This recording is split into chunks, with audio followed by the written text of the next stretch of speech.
Nito guys, minamasa-masahe yung kanyang ulo. Yan o. Yan. And then, susuklayan yan. Ibabrush natin. Para daw siya ay pogi. Ayan o. Ayan. Tingnan na. Uy. Bait-bait ng kukuy ko. Ang taas-taas ang yan. Ganyan. Okay. Ayan ha. Para mabango yan. Tapos, para hindi magdikit-dikit ang balahibo niyan, binabrush namin. Ayan o. Ayan guys o. Binabrush namin yan. Para naman, kasi para tao rin ito eh. Kung gusto mo yung malinis o. Tingnan mo sa liig niya no. Ayan. Diba?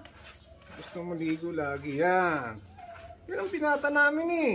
At daddy na pala ito kasi marami siyang baby o. O diba? Ayan. O. Mabait si Kukoy eh. O, tingnan ko kamay. Saan kami na? O yan.